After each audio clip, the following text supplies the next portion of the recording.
How's everyone doing today? Doing all right, Phil. How are you doing? Very good, thank you. So who we got in the studio today? Today we have Frank Symes and we have Jamie Hunting. Frank was our guest a couple of weeks back. For those of you who were listening, Frank is an amazing guitar player, keyboard player, composer, all-around musical genius, and the music director for The Who and for Roger Daltrey as well. How you doing today, Frank? I'm doing well. How are you? Very good. It's always a pleasure to have you back. Oh, right back at you. It's the coolest guy in the world right here, isn't it? Yes, absolutely. And Jamie, how's it going? Oh, things are good. Thank you. It's a pleasure to have you come in. Happy New Year to you guys. Happy New Year, Happy New Year. Did you have a good one? Yes, I did. Excellent. It was Get up to anything exciting or? Well, my house burned down. We heard about that. I'm so sorry. Yeah. You know, I was trying to become a minimalist. We just got a head start on it. The instruments were big drag. The firemen and the police had my instruments laid out like bodies, in the front yard. Oh.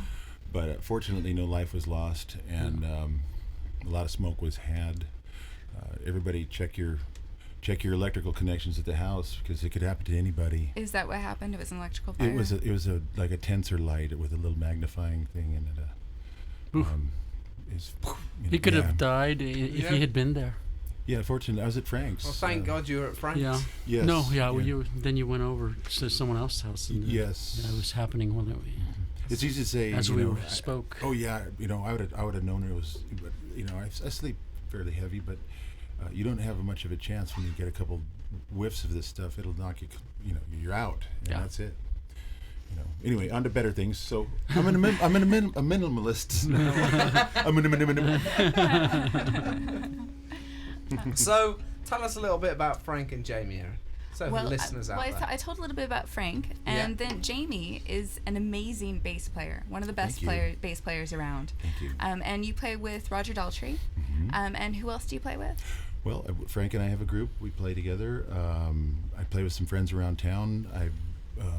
Who I've played with in the past. It started with Eddie Money, went on to David Lee Roth,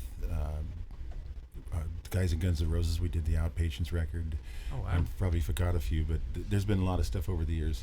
It actually adds up.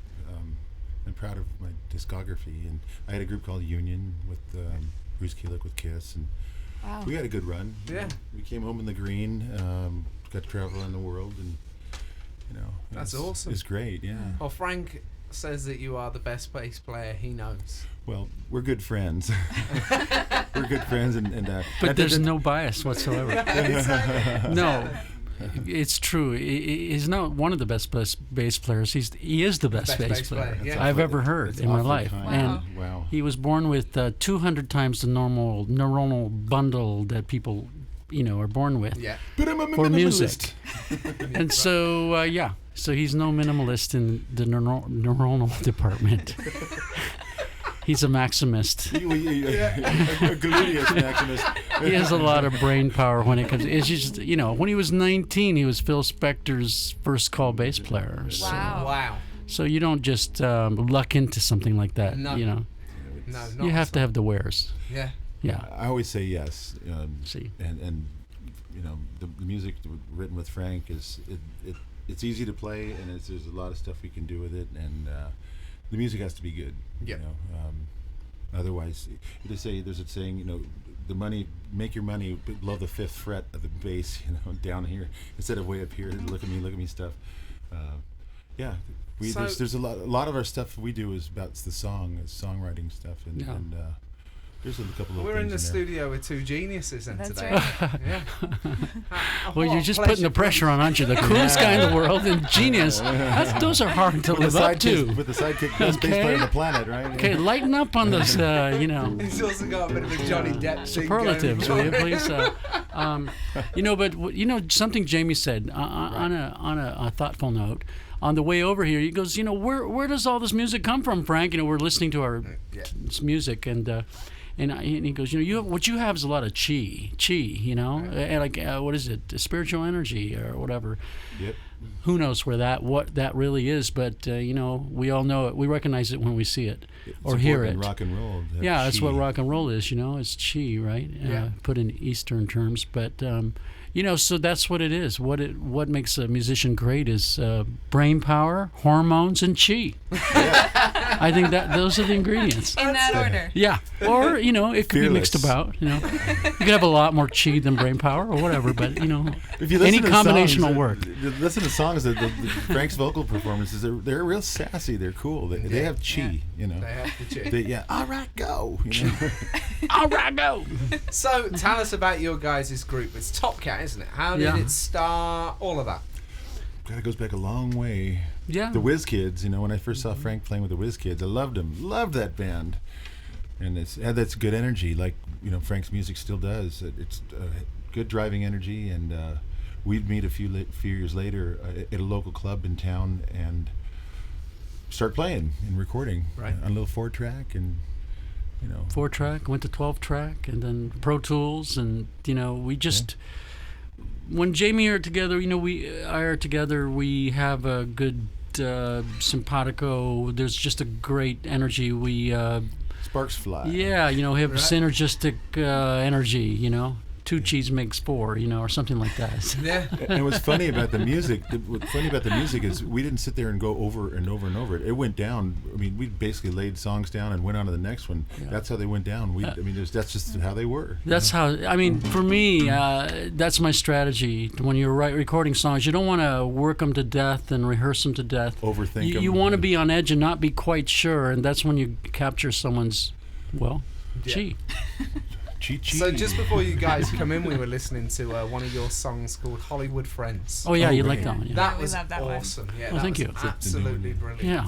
So thank you. Yeah, what's that one about? Oh well, it's satire. Friends, Well, yeah, friends. It's I don't know if it's high irony or low irony, but it's irony nonetheless. It's about people I've known, and there are a lot of them in Hollywood. Unfortunately, people who, I just read a couple books on sociopathy, and they both say, you never know when someone's a sociopath and they have their own agenda. And they're not looking out for you at all. Right. They're just seeing what they can gain from you.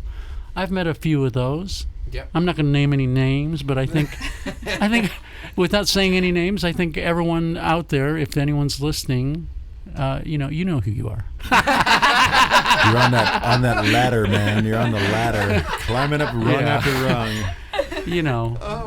So they smile and they're sweet and they're there for you all the time, but they're not really there for you all the time. It only seems like that, and there are a lot of actors. Everyone's an actor to a degree, I think, but some of them act and they have no conscience to back it up with. And they're sweet and artificially so. Love that. Yeah. So you guys are going to be playing some songs today, is that right? Oh yeah. Sure. Well, we'll play a couple. Yeah. Play a couple? Yeah. Oh, we're in for a treat then, aren't we? Maybe we'll just compose a new one, not right on the spot. Oh. Hey, listen to that. If there's enough chi in the room, maybe it can happen. That's right. It always is with these two guys around. Last week we had Luis Conte in the studio for an interview. Man. Ever such a nice guy. Yeah. And if he was here now, he would call you guys cool cats. He calls everyone cats. Everyone's a cool cat. No, not everyone's a cool cat. Everyone's a cat, but not all cats some are of them cool. are top. No, cats Some are of them cool. are top cats. That's there right. You go. The cool top cats. That's right. He calls himself a bad cat. He's one of those first call guys. He played on with record. We worked together before, and he's just a good energy. One of the younger guys that is a master of his craft. Fantastic, carrying the torch for all this. Percussion is an art form that has to be passed down, and he's one of the younger guys that of some of the greats, and there's not so many anymore, but he still can play. And I remember coming in the studio, and the whole studio was filled with just these contraptions. The whole room was filled. It was like a jungle of all these things that made noise, like bows and arrows and all kinds of stuff. And it was like going into a museum. But this guy has to set this stuff up, man. Wow. He's awesome, though. Yeah, he is. We love Luis. Yeah. Yeah, I heard from him. I wrote him, and then he finally wrote me back. He's dreadful at emailing. Right. That's what you said. That last week. He said, "Look, I'll admit it. I'm not good." But I think he used the word cat in the email. Yeah. And he said he was looking forward to meeting you. Spell it with a K. Yeah.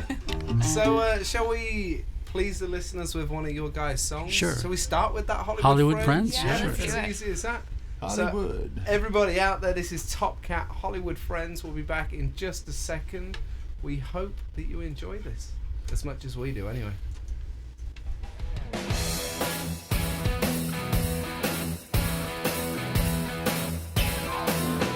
Gotta love 'em, you really gotta love 'em. My Hollywood friends are cool. You know they come and go. They wanna shine, they gotta climb. Hollywood friends wanna rule and got places to go. They smile, make the ranks of the hotsy-totsy. Better hold that smile like you would for the paparazzi. Gotta love 'em, you know you wanna love 'em. Hollywood friends, I said, I wanna let it go. They all smiling, surely smiling. My Hollywood friends are sweet, but artificially so. And they smile, make the ranks of the hotsy-totsy. Better hold that smile like you would for the paparazzi. Hey, crocodile, you wanna be a star? Playing a guitar, don't matter what I think you are. And it tastes like Hollywood, and it smells like Hollywood, just like I knew it would. I'm trying to find my way home.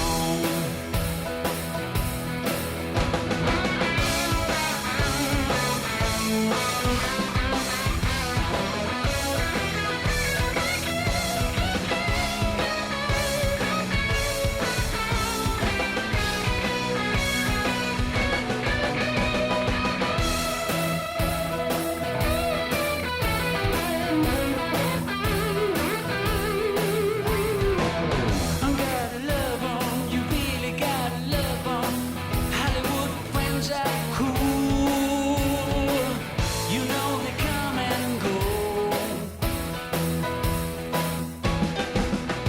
Gotta love 'em, you know you wanna love 'em. Hollywood friends, I said, I wanna let 'em go. And they smile, make the ranks of the hotsy-totsy. Better hold that smile like you would for the paparazzi. Hey, crocodile, you wanna be a star? Playing a guitar, don't matter what I think you are. And it tastes like Hollywood, it smells like Hollywood, just like you knew it would. It's time I find my way home. Da, da, da. I'm trying to find my way home.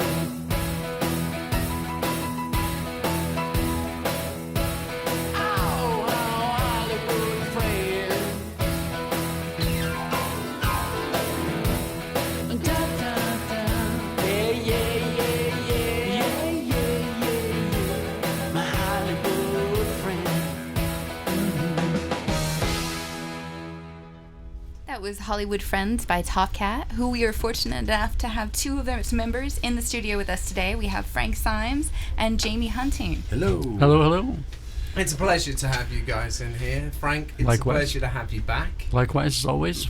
As we said, we are lucky enough to be with two musical geniuses today. I'm going to put the pressure on just a little bit. I feel a little crick in my neck when you say that. Oh, the pressure's on now. Genius. Okay. What do I have to prove? Well, if genius is really enjoying playing music, then we're geniuses. Yeah. We love playing. We're geniuses at having a good time. Whether it comes out right or wrong, it's just it feels good doing it, and that's really what's important. You know, you can't always play with love. You know, always. Yeah, definitely. And Chi. Chi. Love and Chi. Love and Yeah. chi. Yeah. Yeah. So, when's your next gig, guys? What we think we just February 15th at Mozambique in Laguna Beach. The Oh, day very after nice. Valentine's 15th. Day. The day after. Yeah. The day when everyone's having a good time. Yes. They're not pressured into that. That's right. Because I would have been Or- in a lot of trouble had I booked it on Valentine's. Yes. God, I actually got married on Valentine's Day, and I forget the divorce day, but it wasn't. It wasn't National Valentine's Hate Day. Yeah, right. That's a bit rock and roll there. getting Groundhog married Day, on yeah. Valentine's Day. Yeah. You know, if you're gonna marry a working musician, ladies, consider it, because it's like marrying an airline pilot. They're not going to be around much, so you know you're going to spend a lot of time at home alone. You know, it's stressful for a marriage, so. So if you are, you need to get into sewing, knitting, all of that Yes. sort Weaving, of stuff. yes. Yeah. Macrame. Get back into that. Bring that back. Resurrect macrame. And with today's technology with these phones, okay, take a panoramic, honey, right now. I want to see where you are and who you're with. You know. Oh, yeah. Oh Can't do my anything God, you can anymore. hang yourself. Can't say anything. Yeah. You know, you're being recorded constantly. Yeah, even before technology started setting in, there's Yeah. like, she hears a female's voice in the background. It's like, oh my Oh, God. who's that? Oh, who's that? Where are you? Who's Marie? Yeah. Oh my God. That was the waitress, honey. That was the I waitress. had to say that. The stress, the distress. It's, I'll take or somebody I pancakes. don't even know. It's somebody I don't even know. It's some lady down the hall. You know, it's Yeah. like, oh my God. And you have to, you know, go That's through this horrible 20 questions. And it's insecurity, you know, because Yeah. some of the, it gets crazy out on the road. And some of the movies about road life are, you know, that's basically how it is. It could get really crazy, and wives get insecure. Yeah. You know, I was out with Vince Neil for a couple of years, and while I was married, which is probably why my marriage ended fairly soon. You know, old Vinny. You know, I finally had to jump off of that one. You know, carrying the torch for Motley Crue, but we had a lot of fun. But my marriage didn't. Should have married Vince. You know. So it's true that the movies have ruined it for musicians, you know, because you watch the movies, and if you were a wife or a girlfriend, you'd be like, I know what goes on those Yeah. trains. Yeah. yeah. Right. It was a movie, right? It was just a movie. Yeah, well, we've got confirmation that it's pretty accurate. Oh God, yeah, man. It's just like Jesus. Vegas. What happens in Vegas? It's just all a stays in myth. Vegas. We're just promoting the myth, you know, like because it sounds so much fun and Yeah. just all the myth. You know. To solve, first imagine. You know. Really, these are true musicians. They're in bed by 10 every night. Oh. With a cup of tea. 10 a.m. After, Yeah. yeah, you're right. No later than. We know right. Frank's working schedule. We know that's not true. We get emails from Frank at 4 a.m. It's true. Well, yeah. Did because you get up or are you still up? Exactly. Frank is a boisterous son, Turner, and he requires a lot of time and attention. And he likes to, you know, spend time with his dad during the day. So yeah, nighttime is a better time to get work done Yeah. naturally. No calls, no emails, no, you know, Skype calls to tend to, and I can just focus on the music. And this little boy actually plays with us. He's jammed with us on stage before, and it's a gas. It's an absolute gas. Yeah. There's a picture of it, and he's right in the middle, and he's he's pulling a squat, and he's going for it. We're actually Yeah. singing a Who song, He's got, Pinball Wizard, I think. Well, you know him. Yeah. Turner. Yeah. It's a real rock Yeah. star. Oh, Just like yeah. his dad. It's He's great. got Iggy Pop hair. He usually has his shirt off in the middle of winter. It's fantastic. Aren't you cold? No, I'm a Nordic boy, he said. He's a He's a gas. Yeah. He sang the Slider at the gig we played at on New Year's Eve. Yep. He got up, Has Yeah. no problem showing off his brought the house costumes. down. Yeah. Remember the Halloween thing we did, and he's got his costume on. He's walking around. What kind of costume did he I have? think it was a Spider-Man. Yeah. Very nice. But it was, he just steps right in, man. It's doing, 4-point turns and showing off the costume. Yeah. Fearless, man. He's fearless. He's a good boy, though. Yeah. We He's met him. He's adorable. absolutely adorable. Yeah. Just like his father. Well, Frank has 2 daughters that are absolutely amazing. They played with us on New Year's Eve, and it was a real treat because I hadn't seen Audrey until a couple of years ago, and last time I'd seen her, she was a little baby. Can hold her in my arms, and Jessica, who's 2 or 3 years older. It's been many years, and these ladies are now fully grown and leading impressive lives individually. But they both sing like nobody's business. Yeah, we've heard some of the tracks that you've played for us. The two of them together singing. We all played together. Frank, me, and the two girls. Was an absolutely amazing treat. It was. I mean, it can send chills up your spine. I don't sugarcoat it. My mom was a singer, and these girls are amazing. So yeah, the apple doesn't fall far from the tree. But that's all right. It's in the genes. It's in the genes. We were singing Mamas and the Papas tunes and having all kinds of fun. California Dreaming with all the right harmonies. They sang so well. And the Stevie Nicks song we played. Oh yeah, Landslide. And then Killing Me Softly. Oh yeah, sent shivers up. Those were the highlights. Wow. That's awesome. Yeah, we were really disappointed we missed it. Oh man, we were in the desert having a drum circle on New Year's Eve. Oh, right on. With pots and pans. Yeah. Oh yeah. How we get down. As long as it's in a circle, man. It definitely was in a circle. Yeah. It was a new experience for me. New Year, Happy New Year. Now we hit on some pots and pans. Well, this isn't normal. We talked about this on the radio before, but on New Year's Eve, traditionally, my dad would take us kids into the front yard, and we didn't have like fireworks or anything. So to make a lot of noise, we would bang on pots and pans with wooden spoons. Oh yeah. And my mom would hide inside. Well, this year my whole family was together. So my brother, my sister, and their families and kids. And when midnight hit, we all went outside, about 15 of us, and started banging on pots and pans, and yeah, it was interesting. Definitely was interesting. That sounds like fun, and at midnight, you take your pot or your pan and you put it on your head so you don't catch any bullets. Right? Or if you're back in the city, I just get a big book. That's like the St. James Bible or something, King James Bible, and put it on your head for a couple of minutes because everybody's shooting rounds up in the air, and what goes up comes down. Yep. Believe it or not, and some people have been hit by bullets. It's the wild, wild west out here. It's crazy, man. Wow. I don't want to catch one. So I'm curious, how did you two meet? Yeah. I saw Frank at a club in Pasadena called the Handlebar Saloon, and he was with this group called the Whiz Kids. And actually, back then Frank looked like Edward Van Halen. I thought he was Edward Van Halen, but he was playing with the Whiz Kids, and I just stand there with my mouth open, just loving the energy of the band. And we'd later meet and play together, sitting in at a club where Frank had a band in Pasadena. And invited me to sit in, and we started hanging out. That's right. And, that was One West. Yeah, One with, West. Mercy Train. Train. Yeah.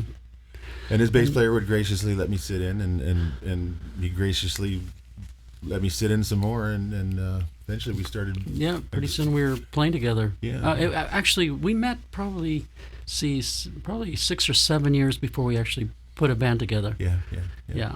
It was maybe 79. I saw the Whiz Kids, maybe even 78.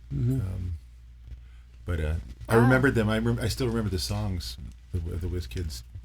Still, yeah. So I got a memory. See, The Whiz Kids actually got national play with a single that was released on a subsidiary of A&M, and it was a song called "Sweet Honey," which I wrote, and it got national play. And then, we had a manager who we had some difficulty with, but we were offered 3 major deals, and none of them panned out because he turned them down. But it could have been a big successful band, the Whiz Kids. We had a lot of energy, that's for sure. So the manager must not have managed the band because he answered for the band without asking them, right? Kind of. Yeah. That's sad. But these things go down. There's a lot of managers out there that are all about themselves. It's like, what are you managing? What are you managing to do? We just wanted to put out a record. Yeah, exactly. So more music to play from Top Cat today. Sounds good. What song do you guys want to play next? Heart Full of Hunger. Heart Full of Hunger. Yeah, let's do that one. It's off the beaten path stylistically, but it's got a little bit of the '60s flavor melodically, wouldn't you say? It's what came out but that week. I just wanted to tell you that the bass solo was one take. He did it, and Jamie played it, and it's a phenomenal bass solo. And listen to the guitar solo after that. It's great. So, I love the guitar solo, man. It's great. Tell us a little bit about writing it. What was the inspiration at the time? And what was going on? Frank had this piece with the progression, and it showed me the progression, and it had a keyboard, with the kind of descending line. And it's pretty much really done. I mean, I didn't do too much work other than the performance, and then I don't know where we came up with the little breaks in it. But it started off with a bass line that.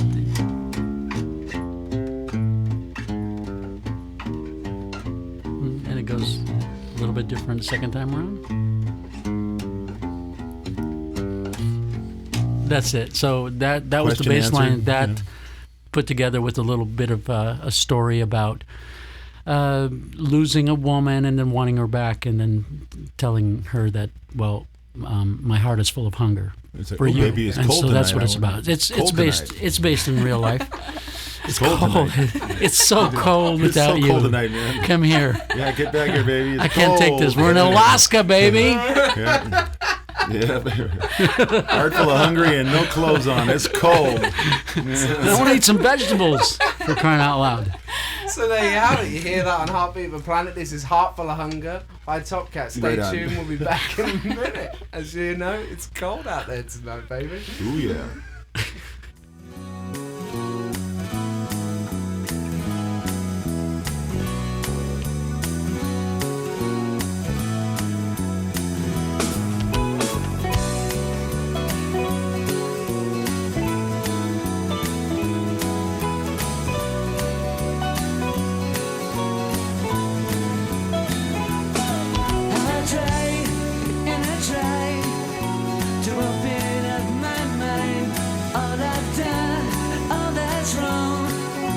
Swelling up inside. You gave trust and gave faith.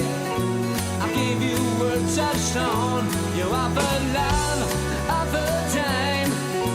I had to work it out alone.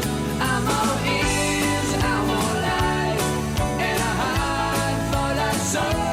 I'm all ears, I'm all eyes, and a heart full of hunger. Yeah, yeah, yeah. All night long. Yeah, yeah, yeah. All night long. Since I can't ever change, all I've blown out yesterday. Only thing I can do is love you more than I can say. I'm all ears, I'm all eyes, and a heart full of soul. I'm all ears, I'm all eyes, and a heart full of hunger. Cover you with kisses, that's what I'm gonna do. Crush you in my arms,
that was Heart Full of Hunger by Top Cat, who are in the studio with us today. The crowd goes nuts. Oh! Right on. So I have to say, one take. One Bass bar. take. You know, yeah, a lot of them are. You know, and I don't know where it came from. It's like here we're up. Let's go, boom, and it's just, you know, I've been playing long enough to where it just, you know, they drop it on me, and I'm not a solo bass player. I'm Oh yeah, sure you're not. Right. Well, it's funny how it works. It's just I don't know. He's a reluctant soloist, but he Yes. can. And if you just watch him fool around a little bit, you know, I don't want to talk it up too much because, you know, it might make him self-conscious, but, Oh, shucks. but, you know, so, Yeah. but, you know, I got to say, you know, I've never seen anyone play the bass quite like Jamie. Songs are what drive me to play the way I do, and it's not about the bass guitar, but it's playing for the song, and there's always a part to put something in that's just tasteful. It's kind of like a trombone, the bass solo in that song. Also, you know, we failed to mention that was Jim Volpe playing the drums. Yeah. Right. Who plays with Pat O'Brien now. Yes. And great musicians back in Pasadena, and Jim Volpe played in a great group around Pasadena. Goes way back to the Pasadena Civic days with Rusty Anderson. Group called Eulogy, yeah. And then Drake Shining, who plays with us again, Mr. played Wonderful. organ on that. I think I played the pads, but he played the organ part. So Drake Shining, who played with Al Green and Deep Purple.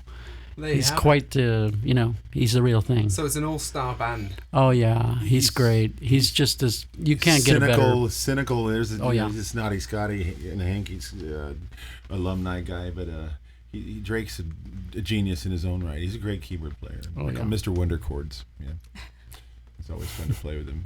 Played with him last night, actually. Oh right, okay. What at his house or? At a place called the Hip Kitty in Claremont. Really neat little venue. Beautiful place, and it's a really neat place. It definitely lives up to its name. Yeah. It's a Hip fond. Kitty. It's a fondue house, and it's a classy place. We've got to start going to these places. Yes, you Definitely. do. You know, we it'd be hear quite a about jaunt. this. It'd be quite a jaunt for you, but you know, it'd be nice to have Well, you we out. live in our car basically, so it'd be fine. Cars are great to live in. Yeah, reclining Not for all the seats. time. Just yeah, keep yes. it clean, you know, and you're okay. Yes. You know, Just park it near a restroom. Yes, that's right. near the Y for showers, and or near a lake. You could just or a bathe in lake. Yeah, Well, you you know. go to the ocean these days. They've got the showers Hey, there. sure, there you go. You don't have to even be near a Y. That's Yeah, right. yeah. Yeah. Yes. Just there are ways to get Yeah. around You everything. find a hose Yeah. somewhere. Hose. Yes. You just find us in somebody's yard. Or a Yeah, busted, you a can. busted You know, sprinkler. people are kind. You know, you have to rely on the kindness of strangers. Well, you just got it right there, Jamie. You just plan it right. Like So we're there. Blanche Dubois says, right? We're What? there. Tennessee Williams. Tennessee The Williams, the yeah. Kindness of strangers. We just need Kindness to of get there strangers. when the sprinklers go off. Yes. The rain dance. Yes. Get back in the car and go before they get outside. Perfect. I gave we went to dinner after the Hip Kitty gig last night. A few of us went out to dinner, and there's a guy out front. It was cold. It was, you know, low 50s, maybe late 40s. It was cold out there, and this guy was homeless and sitting there, and he was asking for some help, and so we gave him some money, and he was talking about how this is not for drugs or alcohol. It's like, well, we're not really concerned with what it's for, you know. That's your business. You just ask for a couple bucks to help out, whatever, you know. Take it. But on the way back out, he was still there, and we left a bunch of food on the table. So I ran back in and asked him if he was hungry, you know. You save that money for something else, maybe some booze or something. But we had a bunch of food on the table, and so I ran and got some to-go containers, and he said he would eat it. So we didn't waste it, and he was really happy that he had something to eat. It's hard out there, and I feel for people like that, you know. And No question. I told him that about 6 weeks or 6 weeks ago, my house burned down with everything in it except me, and I'd like a couple bucks back from him. Now I'm teasing, but Jamie, see if he's checking his chart. He's Jamie. checking the heart there, man. Jamie, we got some water. Right on. I got plenty of water, man. That's something to place, man. They really did a good job. The That's firemen. right. We got a hose out the back. Yeah, man. The sprinklers go off around about 5 in the morning. Yeah, man. I tell you what, the firemen, you know, fire is a really scary natural Yeah, definitely. Oh, there's a fire going on. Actually, Jamie called me about that fire on Sierra Madre Boulevard, and he was afraid that it was near my house, but it's in Glendora, 15 miles away. I heard it's in Sierra Madre, and Frank lives so far up. Yeah. The backyard is a mountain, and it was actually in Glendora, which is maybe 10, 15 miles down the road. Big fire going on there. Yeah. They caught the 3 arsonists. Well, they weren't arsonists. They were playing with fire. They were blaming it on him. They're in jail. Oh, wow. Yeah, They were throwing paper balls into a fire, and then they were they admitted later that they were purposely hoping that the paper would fly into the woods and cause a fire. Right, yeah. What a bunch of weird. I know. Where's the fine line here? What a waste. Like the fire in '93, it was blowing hard, and there's a guy who was trying to get warm, so he lit a fire, in a very places like a tinderbox. Of course, the place is going to go up, and but he was cold and he wanted to get warm, but you don't. You can't even. It's hard to imagine the life that's lost. Human and animals. Yeah. People's things are destroyed. I mean, what happened with me? My little house fire. I mean, if you drove by it, you wouldn't even be able to tell that there really was a fire at this, because the structure stands, but everything inside literally baked like lasagna, and not necessarily burned. But it's really scary stuff, man. Was it still burning when you came home? Or No. Back to the firemen. Yeah, they make sure that stuff is out, man. I mean, if the fire doesn't burn it and char it, the smoke will smoke it, and the smoke gets very hot, and the smoke will permeate and etch into things. I mean, it's really difficult to get the smoke out of things. And then if that doesn't do it, then the water from the firemen will, because they make sure that everything is out, because things tend to rekindle and flare up again. So when they leave and everything is out, you can rest assured that's their job. But they soak everything, man. I mean, everything. Yes. Down there too. Way down there too. What, these RE20s? I don't think I can get my voice that low. When I was with David Lee Roth, we'd always talk about this extra octave in going higher, and I said, well, Dave, man, your voice sounds great in the low register, I think, man. Rather than going, Axl Rose had a high voice, yes, but where David Bowie and the more manly voices, Dave had a nice mid-range low, so he got into this big kick of way down here, man. Using the microphone there, and he brought it in the concert. It was kind of cool, because David does have a neat voice when in the mid-range. It's can't seem to sew one single hole in my pocket, Lord, I've tried. Right around there, instead of the really high screams. Some of that Axl. Really, really high stuff. Yeah, right. Yeah, it's cool and all that, but it's just a matter of preference. No, I'm with you. So, guys, Mm-hmm. Roger Daltrey. Yeah. Yeah. You a musical director for Roger Daltrey? That's right. You play bass for Roger Daltrey? I'm his personal advisor. That's right. Well, so I'm teasing. Roger had an idea to tour Tommy, and so he called me about it, and I came up with an idea to try to do a new rendition of it, where we sort of replicate the record. The Who had never done that. Yeah. They only had 3 singers. Well, Roger's band had 6 singers, and we could handle all, there's a maximum of 6 vocal parts, and we handled all that. And this was before Jamie entered into the picture, and we had John Button playing bass, and we rehearsed in England in East Acton. Oh, right, very nice. And we were staying in Shepherd's Bush, and very nice. stayed for about a month and a half rehearsing it and getting all the parts right, and then we took it on the road all over the world. Well, initially it was an American and Canadian tour, and then we went to Europe and England. Awesome. Sounds like fun. And then we had plans to go to Japan. Yeah. And our bass player got in a motorcycle wreck, broke his ankle in 2 or 3 places or something like that, and broke his wrist in a couple places, and he couldn't go. This was 3 days before going to Japan, and he was willing to go, but the doctor said it was a health risk for him. Oh yeah. Plus it was a big, liability, legal liability. I just felt so bad for the guy. And so he was, asked not to go, and then they said, well, should we? The management and Roger said, should we cancel this, insurance will cover everything. So, but I thought, wow, if there's any way that we can salvage this by getting another bass player. And, if you cancel on a big tour like that, you're going to have this black cloud floating above you for a long time. I wanted to avoid that. So anyway, I called Jamie. I thought he could handle learning something Here like... he comes to save the day! That's right. So he came in like the 7th Cavalry and learned 30 songs in 72 hours. Oh my God. I stayed up with him and learned. We worked out all the parts vocally. He was rubbing my shoulders while I was passing out. Yeah, right.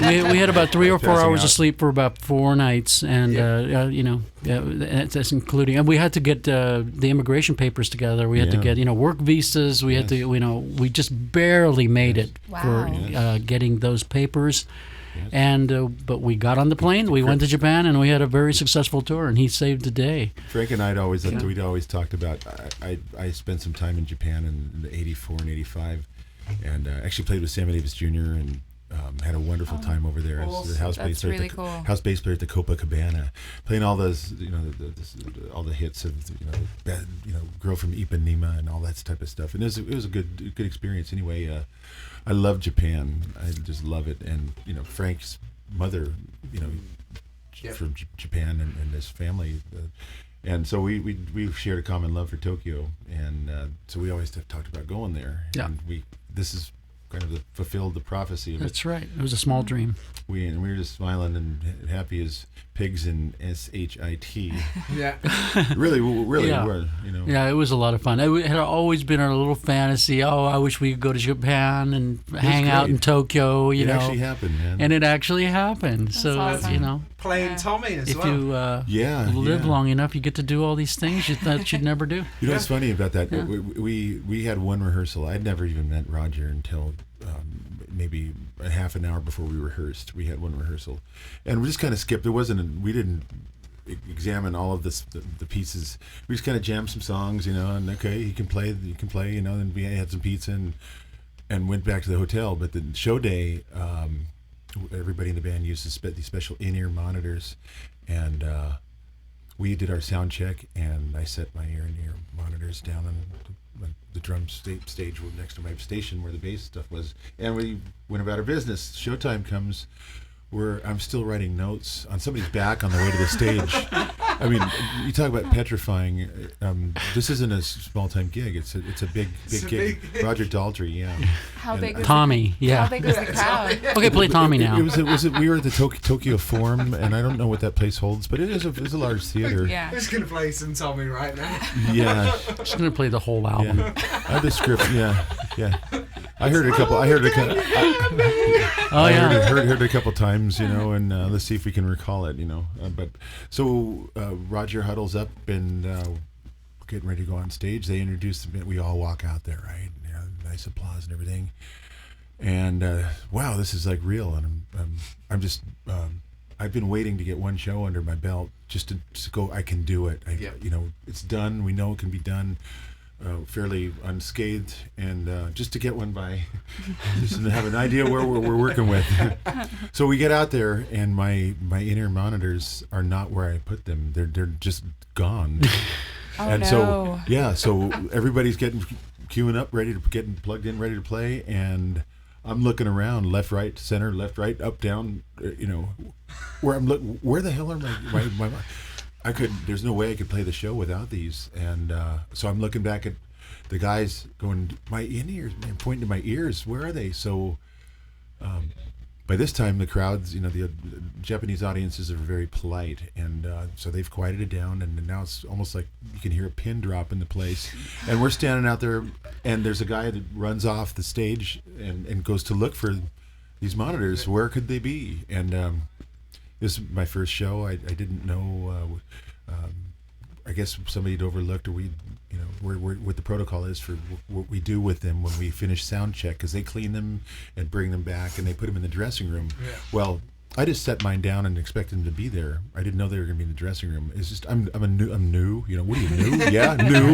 Yes, I'm new. In Japan with Roger Daltrey here. Yes, I'm new. So it's quiet as a mouse. We're standing out there going. for about 2 minutes. Oh no! Oh, right. It seemed, but let me about 2 months. It seemed like 2 months. My first gig, right, first show, and it seemed like 2 months. It seemed like an eternity. Yeah. It seemed like an eternity. I hadn't even played a note already. Right. We've got this huge, and so lo and behold, after all this is done, okay, so the show starts. We do the show, and everything was great. It was a good show and everything. But I would later find out that in Japan they always record the shows. And there's a place that you can find a CD recording of the show, it packaged and everything. But somebody, they actually did a good package of this record. They made a double disc set, called Roger Daltrey's Circle of the Sun, and it's a concert. It's a live recording of that first night in Tokyo, from top to bottom, including with a 2-month break and. At the beginning of the show, you mean? At the beginning of the show, yeah. Everything. It's like, and somebody sent it to me from Europe. And I couldn't listen to it for quite some time because I was hoping. Can I just interject something? About the time. When you're playing music, they say that I just learned this. Were you the one that told me that the creativity and the sense of time, sense of duration, passage of time, it's in the same part of the brain? No, I didn't know that. So so no wonder when you're playing music, you feel that sense of eternity. I'm sure many other musicians you interviewed talked about that, but the opposite is true. When you're under pressure to get it together in front of a camera or like a radio show or something, with thousands and of people, or thousands of people in an arena. Well, the eternity, it's like not the absence of time, but it's the great presence of time, you feel. Lots of it. Tick.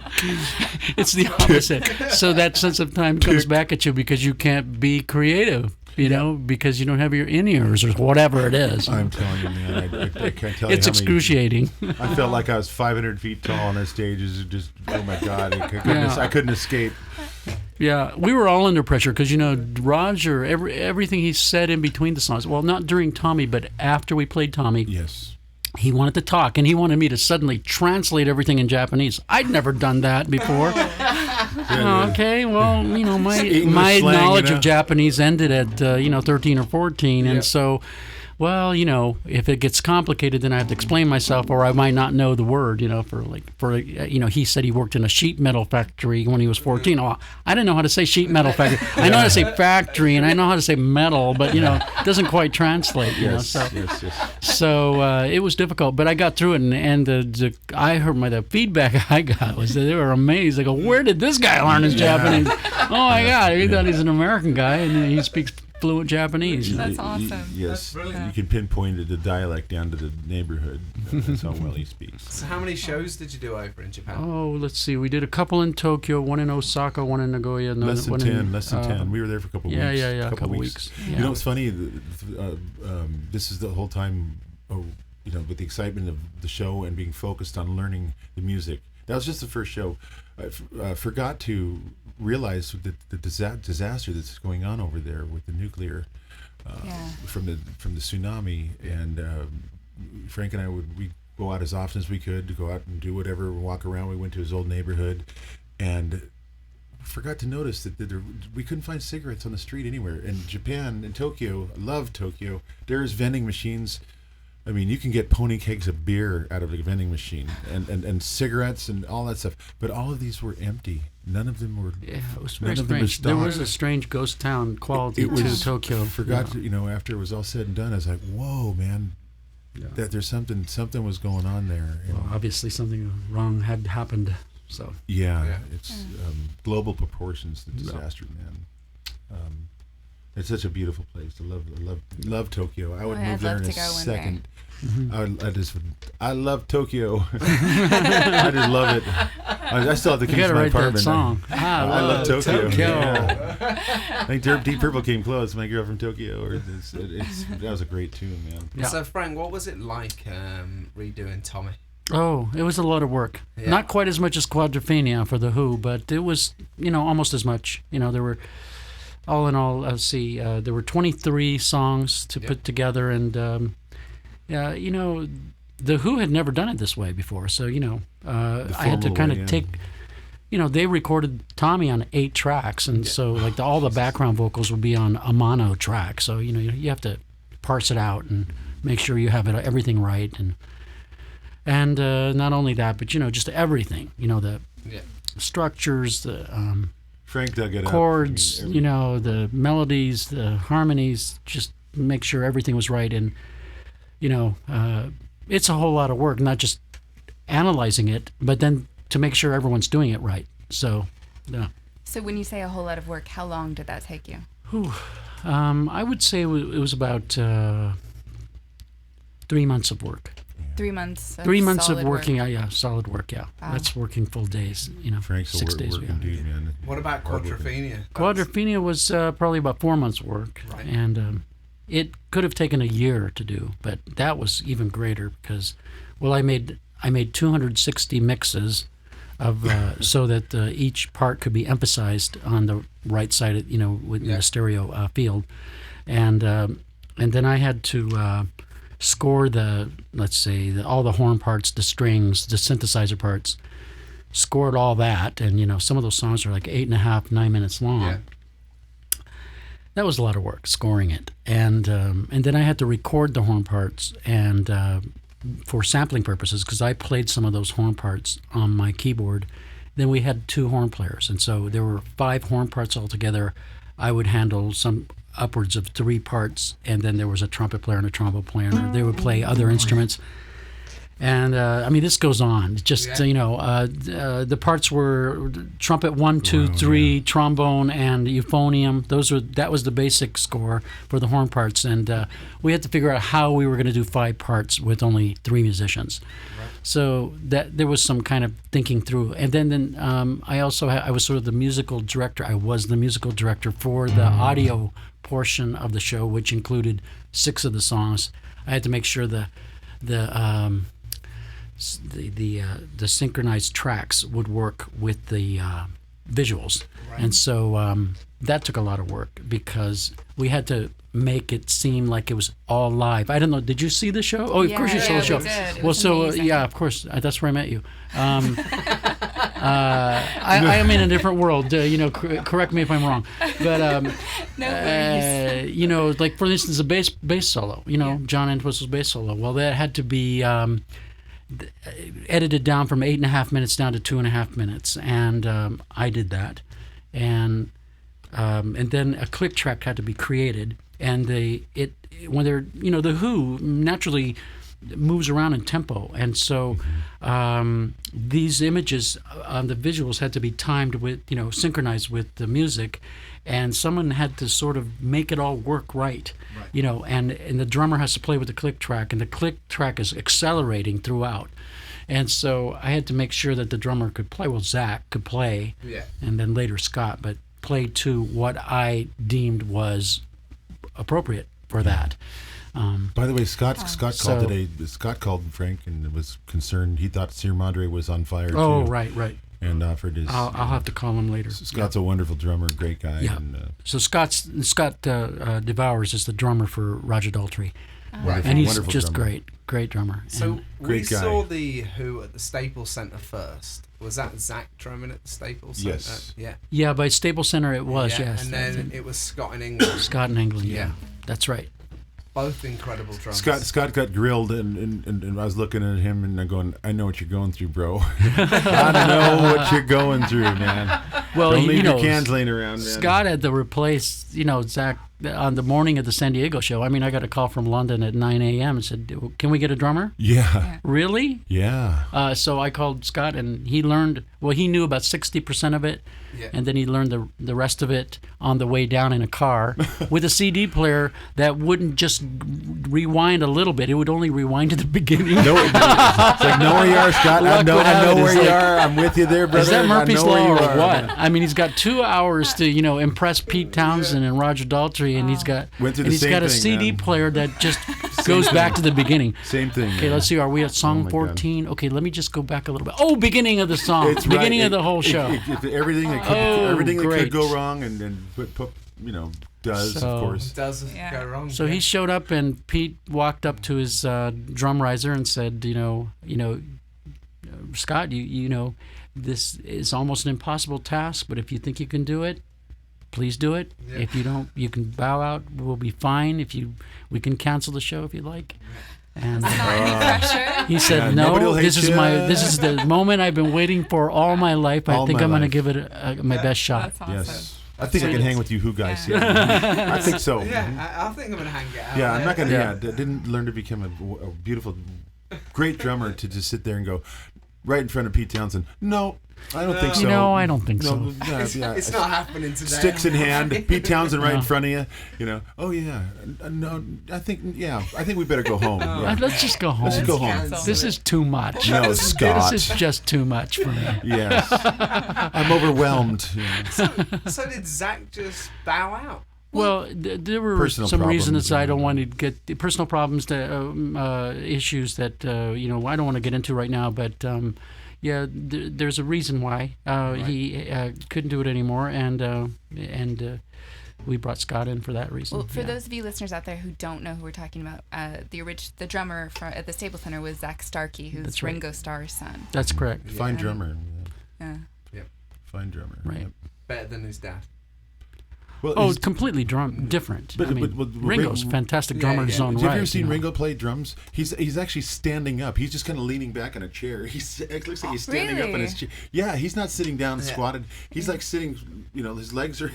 It looks so badass. I'm telling you. Listen It looks about really Ringo. cool. Let me just say one word about Yeah. Ringo. If there's a drummer who can translate musical melody into percussion, he's the one guy who the can do one it. guy. Yeah. Sure. Because his parts are so signature. They're you know? lyrical. They're lyrical. Dun-ga-da-dun-ga-da-dun. Now, what song is that? Yeah, everybody knows. You know, Yeah. you already know. I did a record So- with Greg Bissonette, who actually plays in Ringo's All-Star Orchestra, and Greg Bissonette's a world-renowned drummer, but he loves Ringo Starr and he loves the Beatles. I was invited to play in his record to illustrate. This record was to illustrate how lyrical Ringo's parts are. The songs would start with drums, 8 bars of drums. Take it to ride, hey, and then the band would come in, and this is before he started playing with Ringo. I wouldn't see Greg until on TV, and there he is sitting right next to the man. I was so proud of him. Yeah. Very true. Ringo's drumming is very lyrical. It's musical. I just find that a lot of people out there give Ringo a hard time for some reason. I don't know.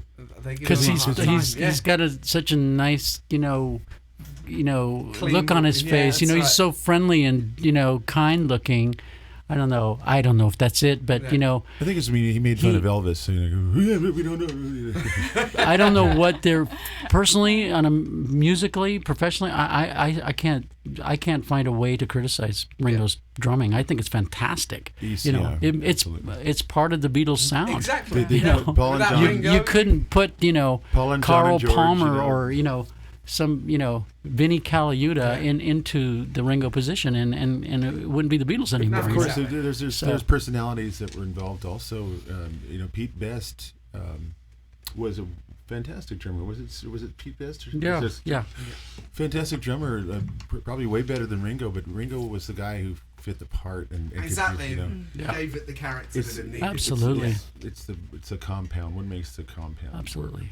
But anyway, we're not here to talk about the Beatles today, Okay, all right? right. We're here to talk about Top Cat. Top Cat. Yeah. And remember- Top Cat loves the Beatles. Yeah, Yeah. just what I was saying earlier was two musical geniuses. That's right. In The the pressure's room. back on. Okay. There we go. It was wearing off a bit. I Yeah, thought John I'd and bring Paul, it back. Frank What and did, James, what you did know. we decide Exactly. earlier? Yeah. There's a ring to it. Kind of has a ring to it. Yeah. It's a very unique mixture of chi, hormones, and brain power. That's Yes. right. That's what right. Top Cat is. Neurons. And fire. Yes. And Neurons fire. on fire. Chi. Yeah. Right on. All of it on fire. Hormones on fire, chi on fire, and brains on fire. In Tokyo, Japan, man. In Jamie's house. No. Right on, Oh, man. God. love Sorry. it. That I'm was sorry. soon. That was So horrible. That was good, though, man. That was good. Let's explore. Yeah. There's Right not on. many people No, that would but- take it as nice I as don't know. Jamie. There's nothing nice about that. Yeah, Okay. Sorry about that. It's okay. It's I'm still alive, and that's really what I'm really happy for that. Really, Yeah. really happy for And that. you still have all your hair. I do. Actually, I got a cut in. Was it Amsterdam? I went overseas in summer for 5 weeks and spent 5 weeks in Holland, Beautiful. and went to see the Who in Amsterdam on July 7th. and just kind of strolled in to see the guys, and they're like, "What the are you doing here?" You know, I was dropping in to see you guys, you know. But we saw the concert, and it was good to see the guys, and it was great. Was it? But I got my hair cut in Holland, and the haircutter was. The woman was great, and I don't want to cut it until I see her again. So I had to go to Holland to get my hair cut.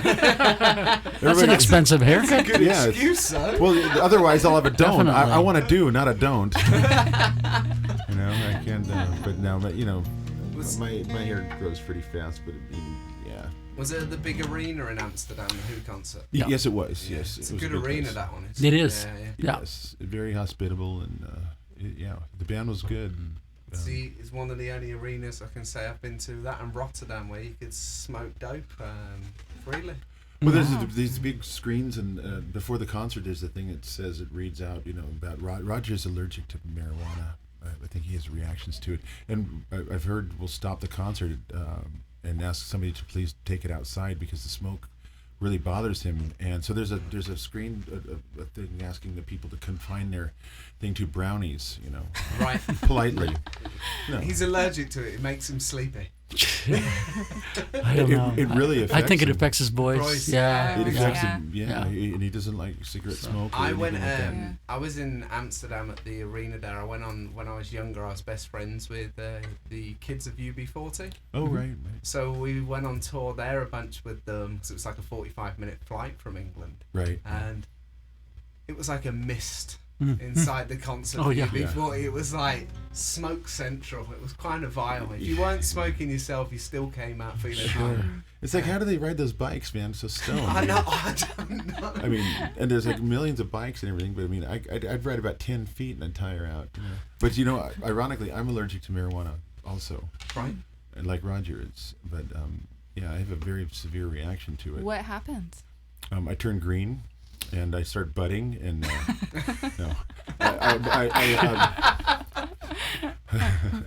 no, my skin starts gets just itching, and my eyes start. If there's a bag of pot in this room, and I didn't know it, you'd see me. I'd be starting to wipe my eyes and rub my eyes, and my eyes would be blood red, and it's horrible. You know, it's really horrible. I've never had allergies.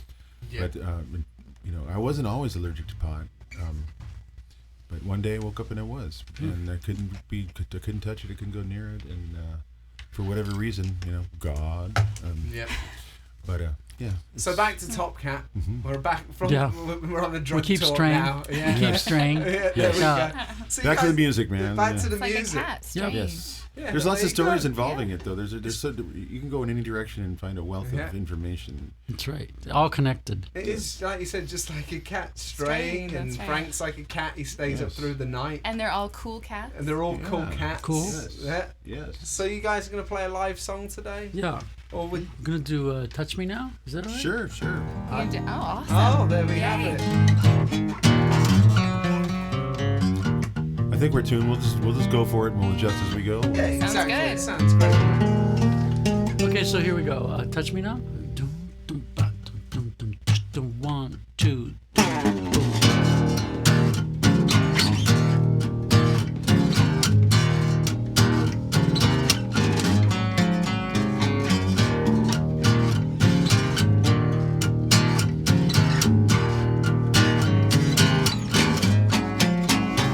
Shut the door tight, let loneliness reside. Locked up in your mortal cage. Your body feels cold with nobody to hold. The night turns another page. Greed won't buy the things you need. Sex leaves you incomplete. Oh, baby, don't you be alarmed. Touch me now. Oh, baby, come into my arms. Touch me now. Thinking you're the best, you put it to the test. Brush aside your company. Dealing with your pride, you stumble through the night differently from all the rest. Pride won't keep you satisfied. Sadness knows the reason why. Oh, baby, come into my arms. Touch me now. Oh, baby, don't you be alarmed. Touch me now. Touching is a thing you can't ignore for long. Reach inside and tell me what is wrong.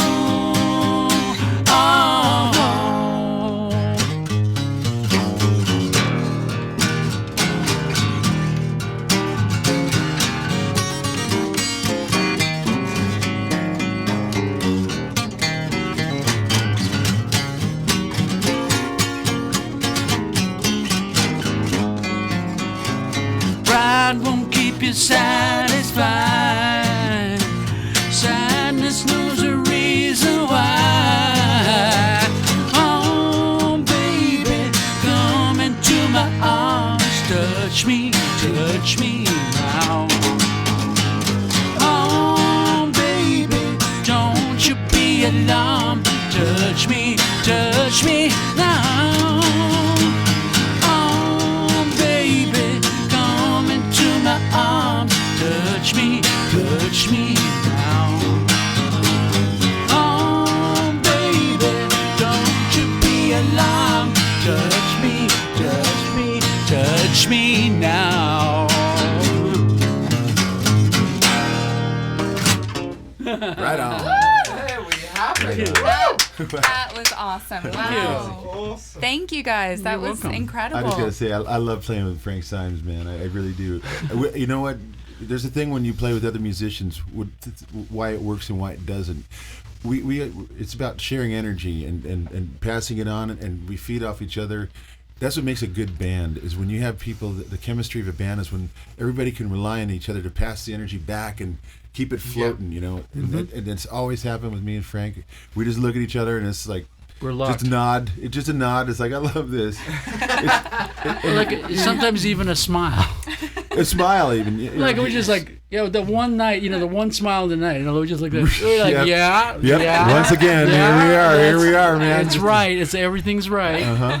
Yep. It's- and and we it's- have that sense. It's like a kind of almost psychic, don't you think? Yeah, Yeah, it's it's like, it's what makes a good band a band. When you have what makes super groups are people that have this connection where they can take the music off road every night. Like I don't think the Who ever played the same thing twice, and Led Zeppelin didn't.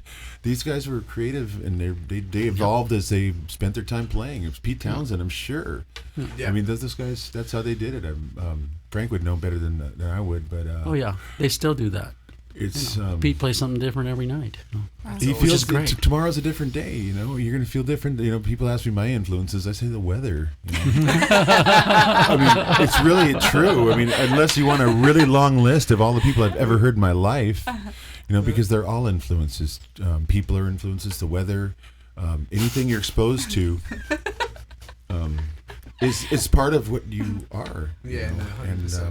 And Yeah. it's really neat stuff. No, but Yeah. when you play, and if the whole band feels that way mutually, it's really an amazing thing. Yeah. It sounds like it. Because with the music and with the artists, there's always the issue of egos. Yeah, and all be bitches. We all be some bitches, right? Yeah, we can all and fight up in here. My rule is, if you use ego in the wrong way, then you're trying to get more power. I mean, that's what most people think ego is about. It's like, well, where's my territory? I want to take over. We're surrendering to the I think great your thing. ego, if you direct it for just directing your life, and directing music, and that's all you need it for anyway. Yeah. And if you leave the territoriality out of the picture, I think it really increases the pleasure. It's dangerous when you're in a position where there's people, large bodies of people appreciating you. People can get off balance and be jealous of one another.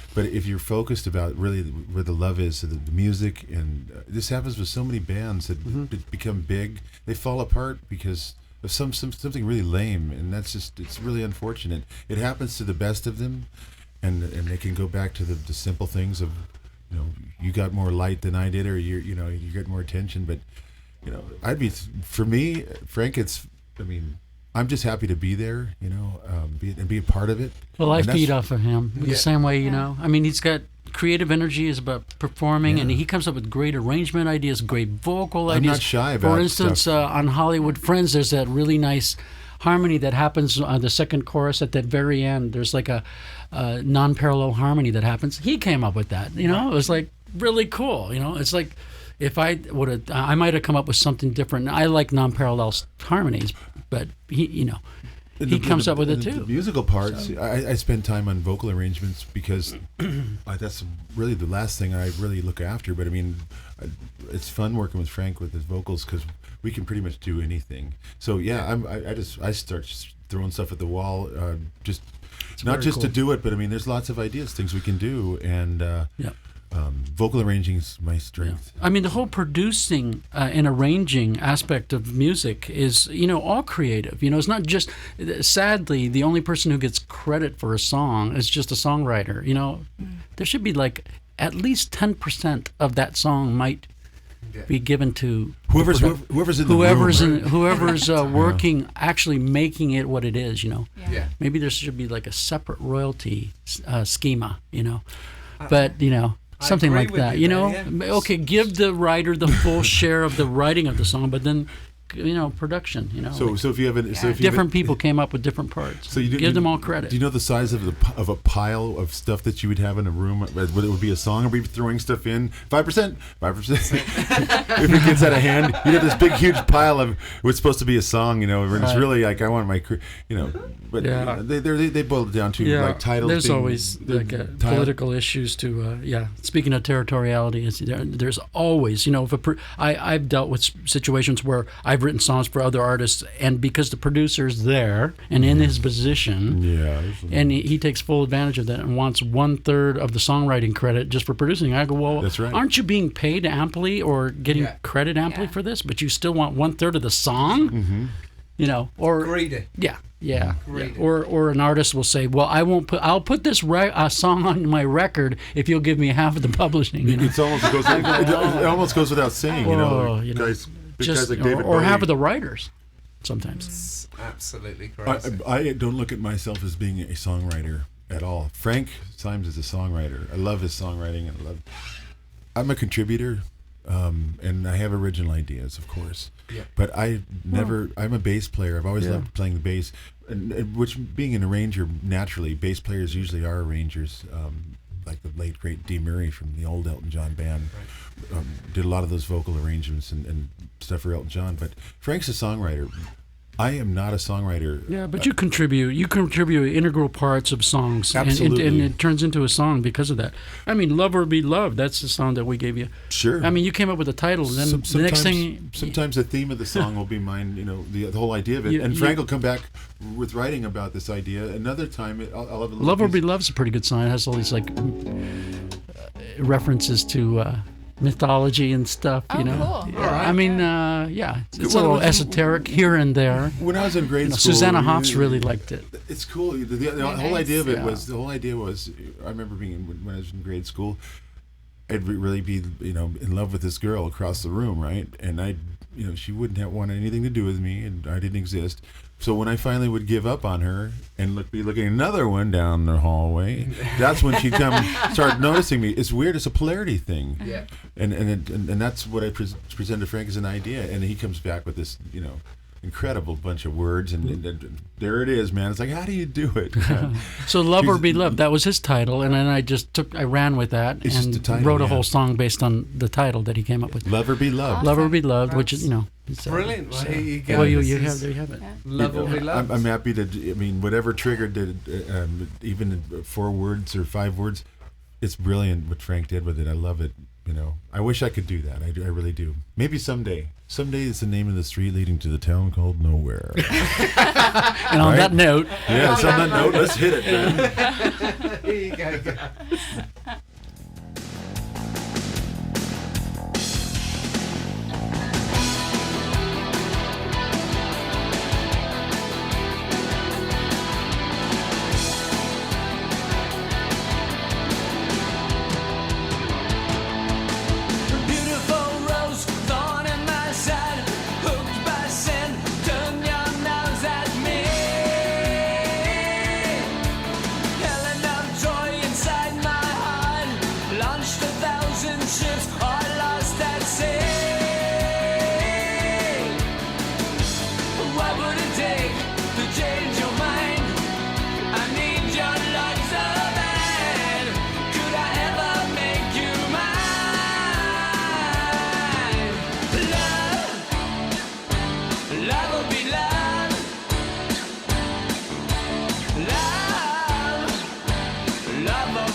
life's a mystery to me.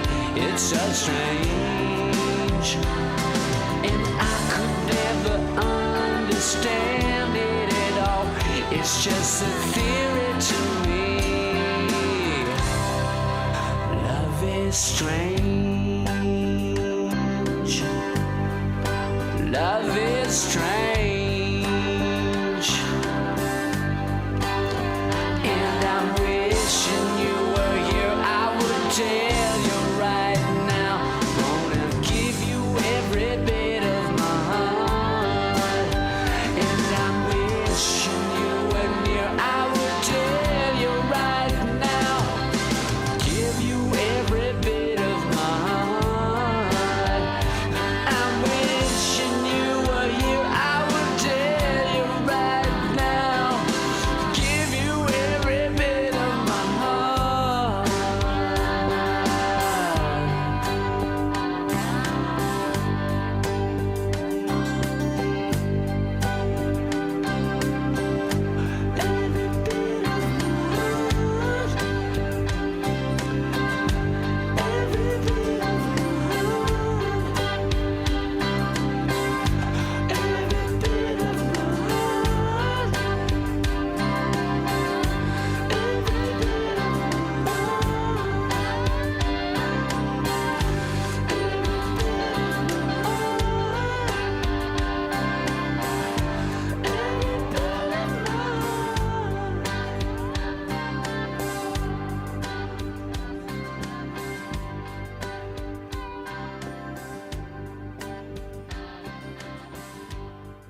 That was Thrill of a Million Years by Top Cat, and we're in the studio today with Frank Symes and Jamie Hunting from Top Cat. But Welcome. if you are watching the live feed right now, you'll see that Jamie has left the building. He's left the building. We don't know when he's going to arrive back, but I'm sure He's it'll be soon. unpredictable. He's on and his own it time. works both ways.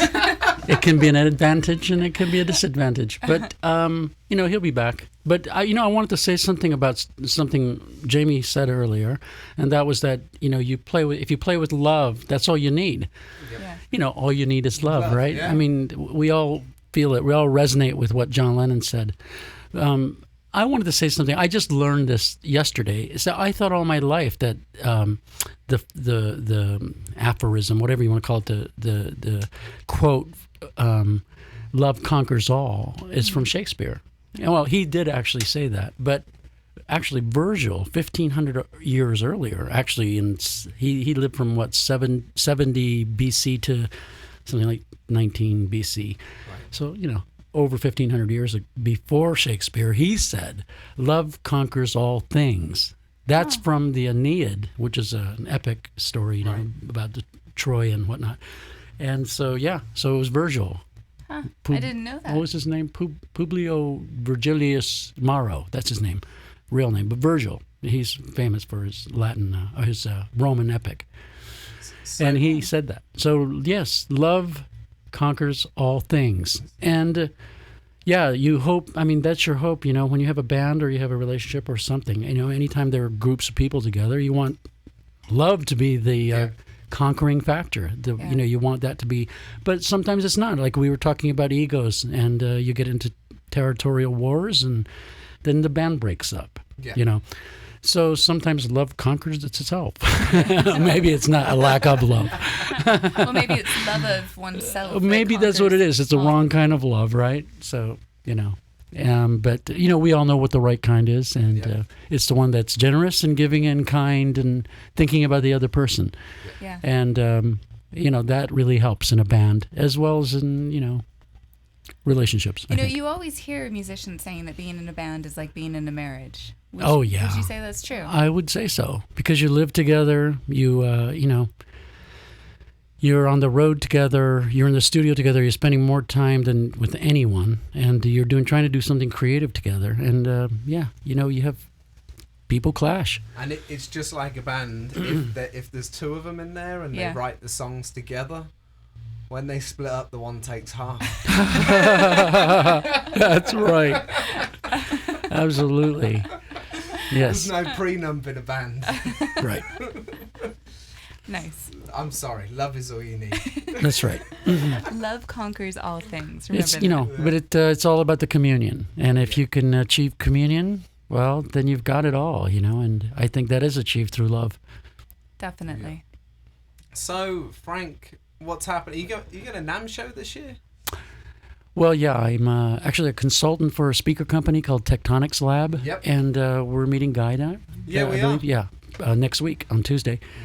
And they're doing all these presentations, and they're also doing one at the NAMM show. So I want to go there and meet up with them, and I want to meet with a few other companies for more gear, because God knows I need more gear. So I can't live in my studio anymore, but I need more gear. So I'm talking to a few other companies about expanding my studio and whatnot. So. Very nice. And Jamie Hunting is back in the Here building. he is. Hello. To add to that, I'm bringing pictures, man, of my burned up gear, man, and I'm gonna go to Dean from Dean Guitars, who gave me this beautiful 12-string bass. And I'm going to tell him what happened, and I'm going to show him a picture. And I think we're going to bring a truck and I'm going to try and get some tears out of these guys, because they're beautiful instruments. That's right. He is shameless, but I think you deserve it. It's understandable, yeah. Dean, this is really sad.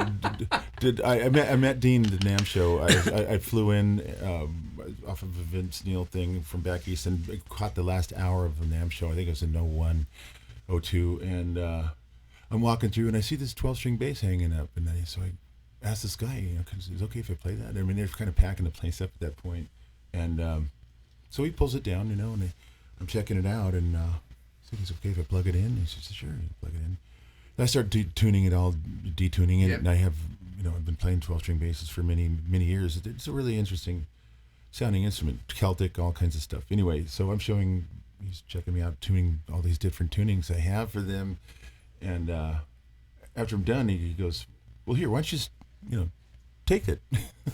I'm like, "Excuse me." I'm not used to people just giving me stuff. I'm happy to pay for it, but it was Dean Zielinski. Here's the guy whose name was on the guitar, and I didn't know who it was, and it was really nice of him to offer the guitar That's to me. awesome. So I said, I'll accept the instrument if you'll let me do a road test on it. Because I'm always looking to upgrade these instruments. A lot of them, the necks don't last because of all the tension of the bass strings. And anyway, he did a really good job with this bass. And so I said, I'm on the road with Vince Neil playing the 12-string bass, riding the E string all night. But I'll give it a fair road test. You want to feel good? It was fun, man. So I dropped it. I loosened my strap up and dropped it about a foot. I could actually kick it with the inside of my outside ankle and get sound out of it. I mean, it's really low. It's just about having fun, and look, it wasn't about being able to play really difficult passages, riding that E string, man. Love you, Nicky. But so that's what he did, and we ended up having a relationship where Vince Neil's band was playing a lot of his, really neat guitars. But my 12-string was stolen off of the stage, and at some festival we were doing in Wisconsin or something. I was furious about it, because the guys are supposed to look after our stuff. And he immediately sent me out another one, an even nicer one, the same model. Well, that's the one that burned up. I mean, it is really, it hurts to look at it, man. It was such a beautiful bass. And do you still have it, like the remains of it? It was in my hands last night, or the night before last. I finally took the neck off of it, and I'm starting to finally find out what I can salvage out of all the instruments that were destroyed. And there's, it's quite a few of them. Yeah, go ahead. Sorry. No, you go ahead. I was going to say, you were, when we did the interview with you, you're telling me that you're incredible at putting bass guitars and guitars together and taking them apart, doing different things to them. Yeah, he was working on a guitar of mine, which miraculously survived the fire. Yes, it did.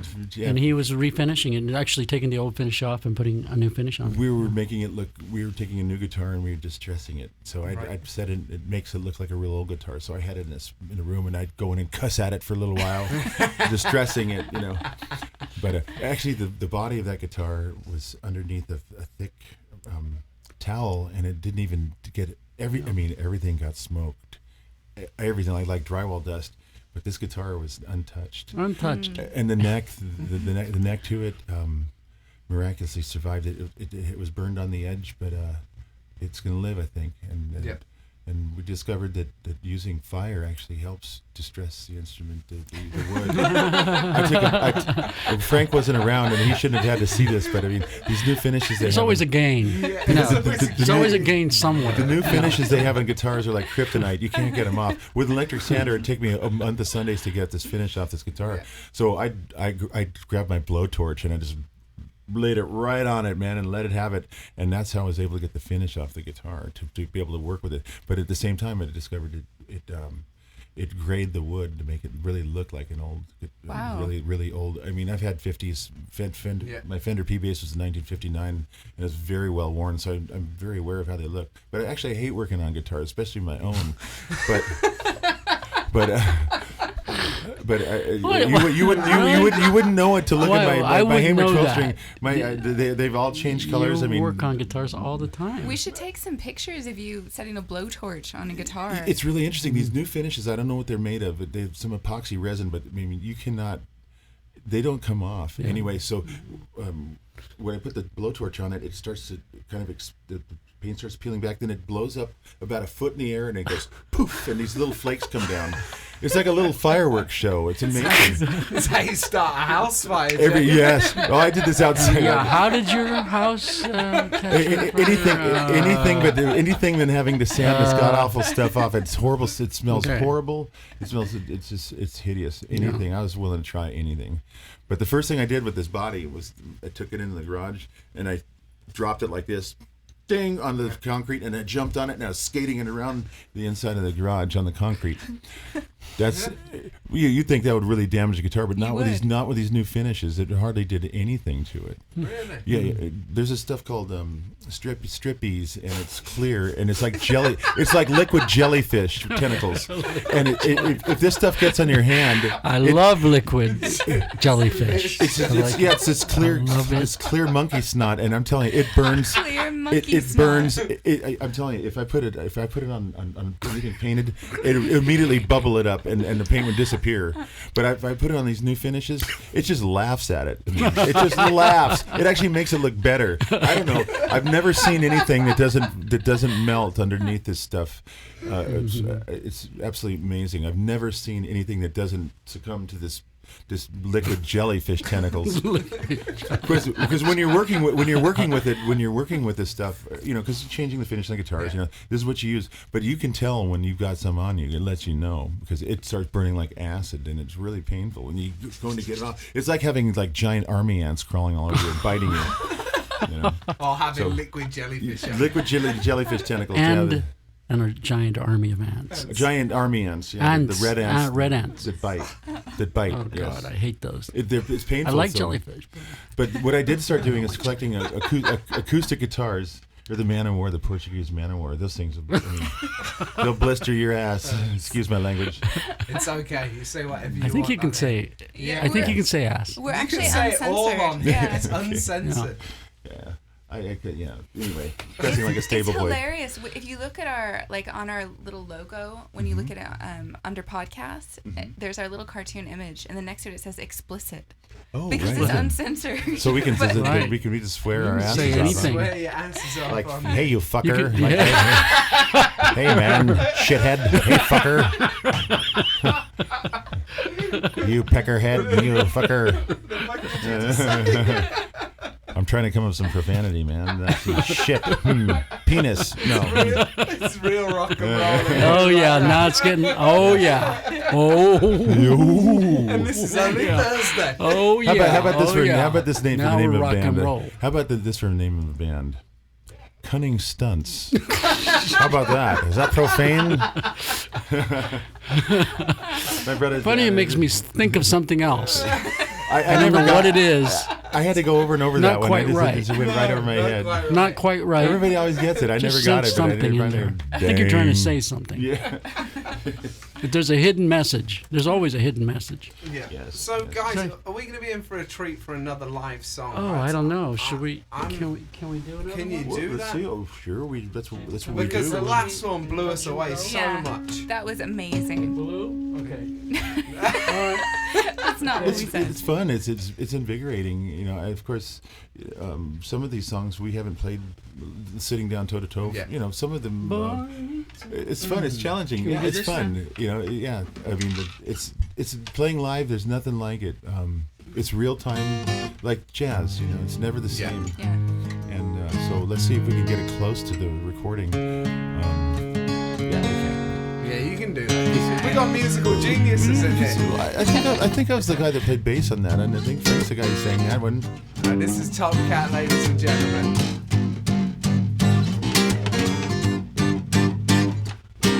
Boy meets a pretty girl, and soon they take the lead.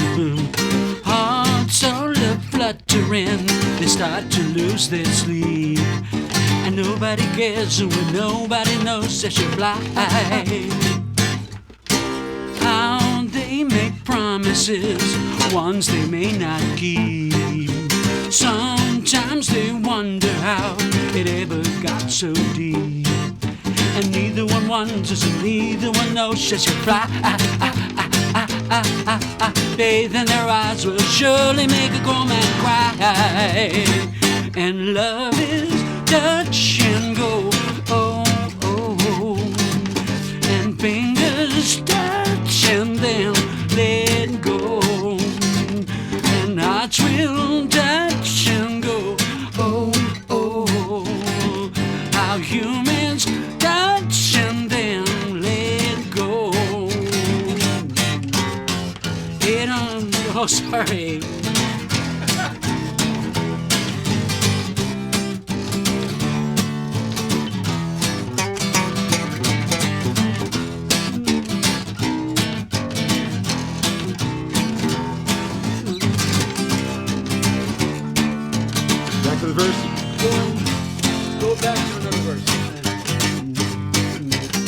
Here we back. Here we go. Back to the top. It all may be different when the morning comes. Life doles out carelessly, emotions opium. Neither one wonders and neither one knows. Says you're right. Faith in their eyes will surely make a grown man cry. And love is touch and go. Oh, oh, oh. Our fingers touch and then let go. Our hearts will touch and go. Oh, oh, oh. Our humans touch and then let go. Which she says that we can find a way to live. There's no need to drown or jump off a cliff. Winds will down, better down, the winds will shift. And who will be the first? And who will be the last to know?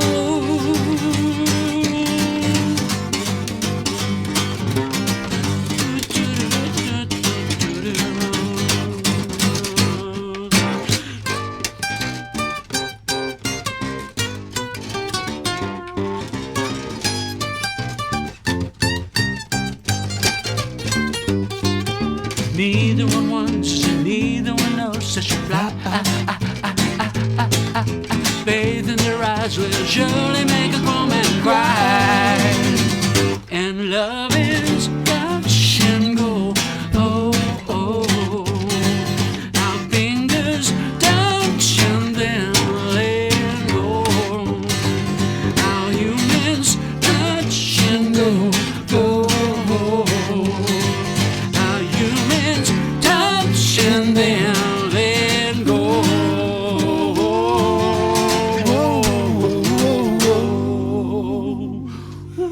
That was fun, man. How's that for live? That's the first time I did two bridges on that. That was awesome. It's good, man. That was fantastic. You guys had such an amazing sound and Yeah. such That recording, incredible energy. That recording the recording of that is timeless, man. Frank is just amazing in mixing these songs. It's timeless. That song is. I listened to that and it's. It sounds so weird bragging about music. I'm talking about just being a part of it was neat. But that song is. It could be. It sounds like it's on a vinyl record. Yeah. It's just, I don't know if it's a period piece, but it all comes from this guy right here. Amazing, man. I mean, the two of you together. Genius is what we've been saying Oh today. man! The product, Hope it doesn't turn into a joke. the product, Hope we're taken profanity. seriously. Yeah. Not instead of being Damn like it. a bunch of fuckers playing music, Now he knows he can swear he's But back. I personally am very proud of the body of work that we've done. It's amazing. Oh, yeah. I'm I very am proud too. of it. On a Okay. serious note, On a serious note. Can people find Top Cat on iTunes? well, we're just putting them on now. Okay, Yeah. awesome. Yeah. So Yeah. it's almost ready to go. We just have to fill in a few blanks, and then they'll go up. And there is a website out there. Yes, there is a website, topcat.com. Yes. Yeah. Yes. But other than that, I hang out at this coffee shop in Pasadena, so you can get a hold of me there. Like Gary Putnam, right? He's at this Starbucks, and there's always Wired on Coffee. Well, if anyone out there ever wants Top Cat to play, you can always also get hold of them through Heartbeat of a Planet. So that's www.heartbeatofaplanet.com.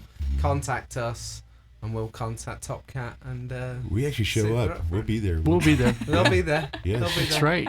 Yeah, so Frank's, I love about this guy is he's really unpretentious. I mean, playing in stadiums and arenas, but then we'll go and play like a coffee shop type of environment. That's It's really the cool. music. Yeah. It's the music.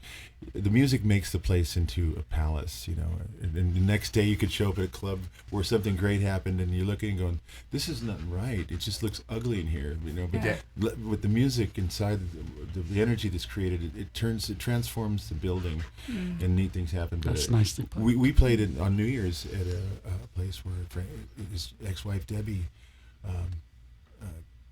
she's a general manager, and we played there for the last 2 or 3 years. 3 years. On New Year's Eve and having a blast at it, but nobody would believe that. Yeah. Who's actually up there playing. I mean, this guy from The Who. I mean, they just wouldn't swallow it. It's not typical, but here's a workaholic, consummate professional, and unpretentious. That's the thing you got to really love about Frank Symes is very, very unpretentious and a good representative of the music community as a role model. You know, there's no spin. I've never seen a man lose his temper. Always cool, steady head, man. That's what you want to be. Not so many people I know have died and just didn't have people like this to help guide them. You know, and it's unfortunate. You know. We all need examples. People learn by examples. We all need a Frank Symes in our lives. That's right. Even Frank Symes needs a Frank Symes. Do you have a Frank Symes in your life? I think so. Yeah. Well, you have to have a relationship with yourself, right? I mean, then you're really lost if you don't have a relationship with yourself. Yeah, you have to hook up with your inner Frank Symes. I mean, yes. That's right. Yes, it's global. You know, Frank Symes is global, right? That's it. It's good, man. It's because it's all relative. It's all relative. It's the love of music, sharing good things. It's all about love, as we were saying earlier. Frank That's the Symes theme cheat. of today. I think It's love all about is. love. It's right. And you know what? All done with love. Otherwise, you know, we may rethink things. Some of the places we go into play, like this is something bad. But when you're doing it for the love of playing the music, it really takes on a different meaning. We don't look at the place or how many people it holds, or it's about what we're going to do there. You know? Yeah. And that's what's really makes it easy to go almost anywhere, because we know what's going to happen there. It's fun doing it for everybody, and there's always new people to meet and new lives to learn about and share, like the way you guys met. You know, it's good. It's But a great thing. it's great to have a partner like Jamie, because I mean, I cook, it's just I clean, well, I drive.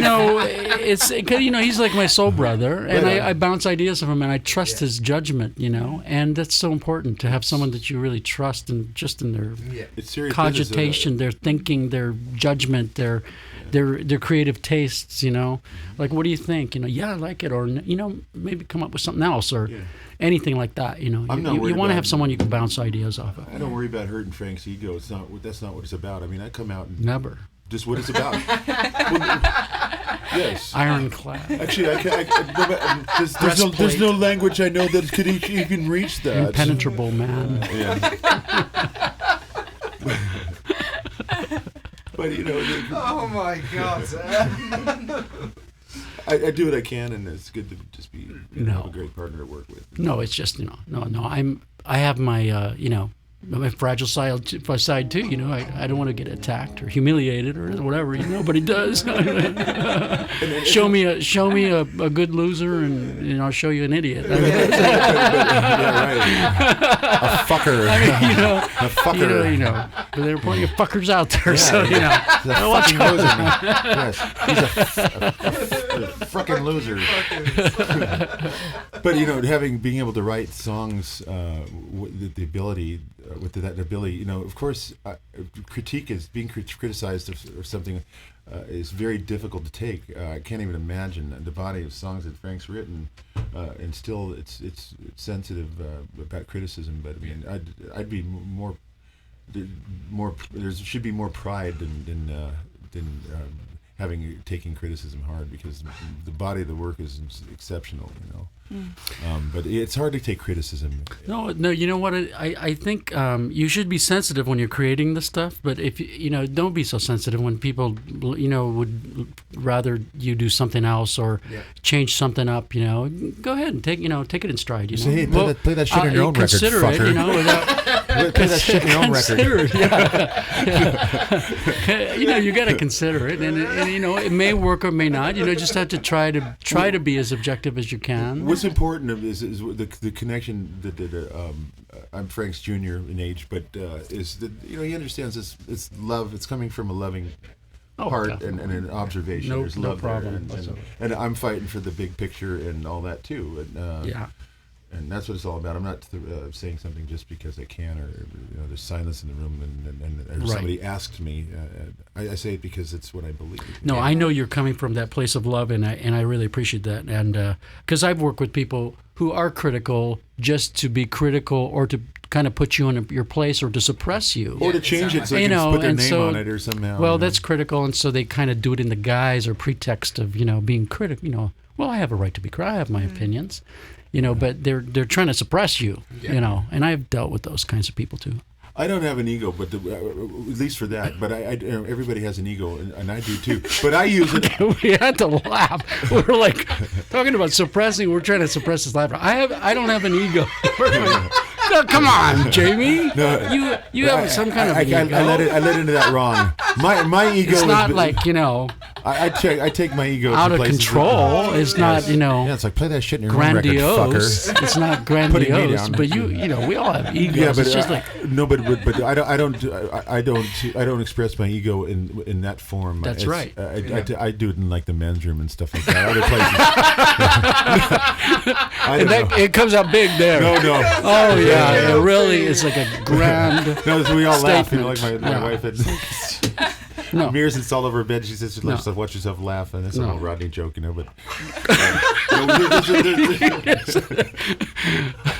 So we're good for about a couple hours, and then we get degraded. Yeah. So I think funny. we're done. It's fun. We play a hell of a pool game. We get degraded, and then we have a half-life. I'll take my ego to the pool game, and we'll play pool, and that's where we can check our egos in. Because music is about love, not ego, man. It's just definitely. Love. So everybody out there, you can go and see Top Cat in February at That's Laguna right, February Beach. 15th. Is that right? Yeah. On the 15th. On the 15th. What's the venue called again? Mozambique. And what time is that? 8 to 12. 8 to Or 12. 9 to 12. Yeah, 9. Yeah. 9 to Yeah, 12. maybe you want to get there at 8. Yeah. Yeah. They don't fucking like latecomers around. No. Those are known as fuckers. Those fucking latecomers. Fucking late people, man.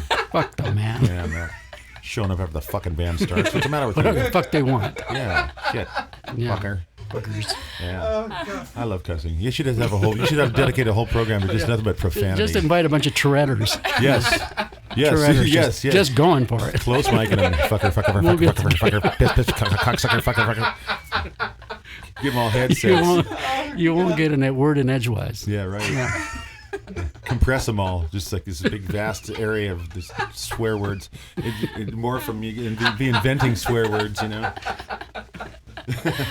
Like Shakespeare. Shakespeare had, he came up with all kinds of new words, like odious. That's right. That's Shakespearean, yeah. Oh yeah. Odious. There's all kinds of words that come from I like Shakespeare. odious. Odious is great. That sounds Commonly, good. about 250 commonly used words are from Shakespeare. That's right. Yeah. Wow. He's shaking it up. And Pope Alexander too. He's he Interesting. coined words, and we use in regular speech. So when I stepped outside to get a fresh breath air, they were telling me that there's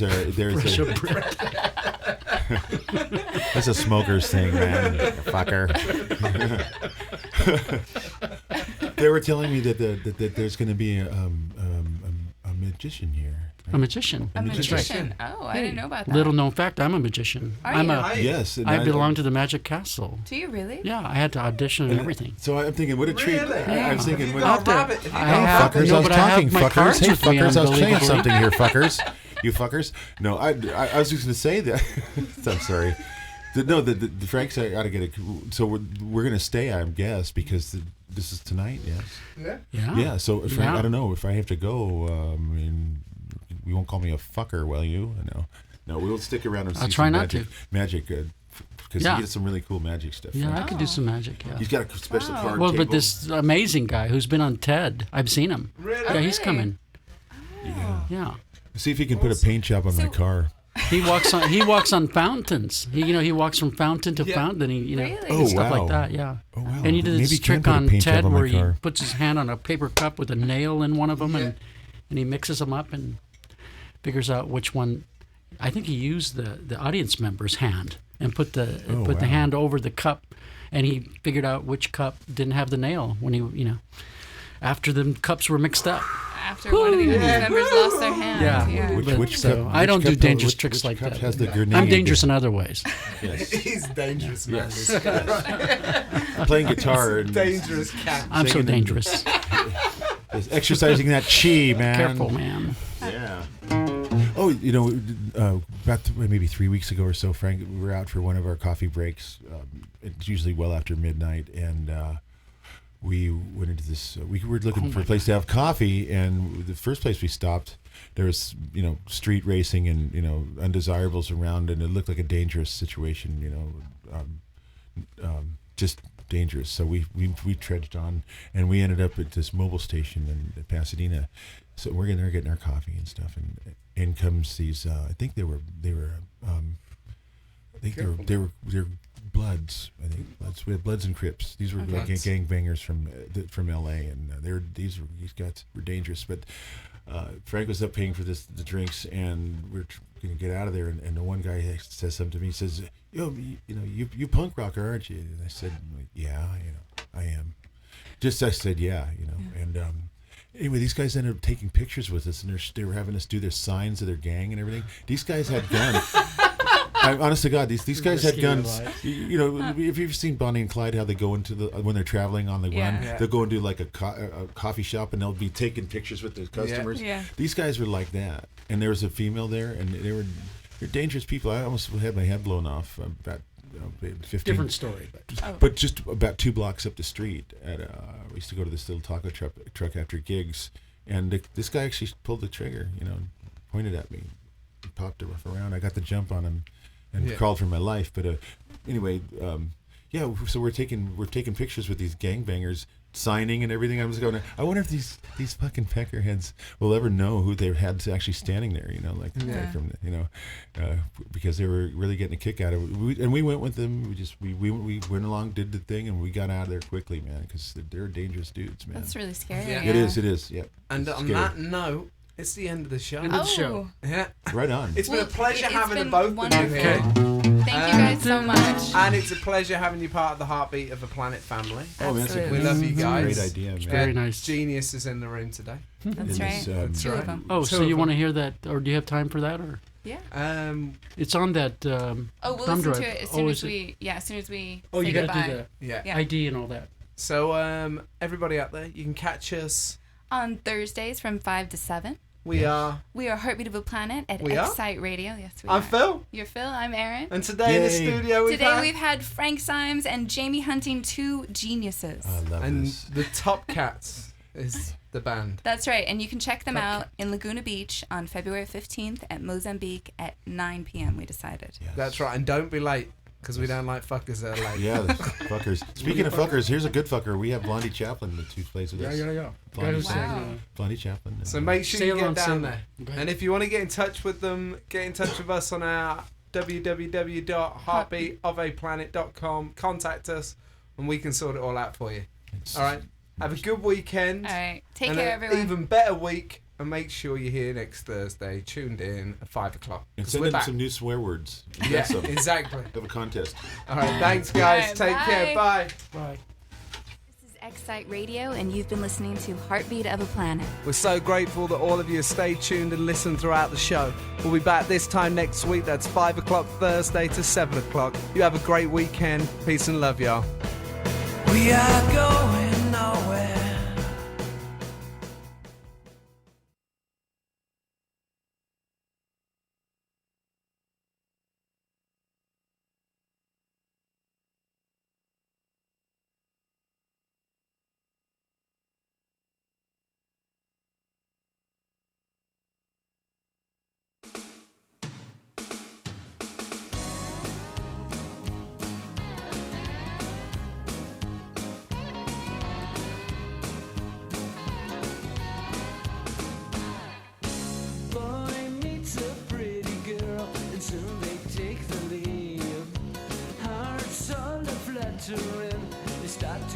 Are you a connoisseur of scents, an ambassador of aromas? Love filling your environment with the smells that take you back, relax your mind, and set you free? At Aromas on Demand, we specialize in only the best, 100% herbal incense and aromas at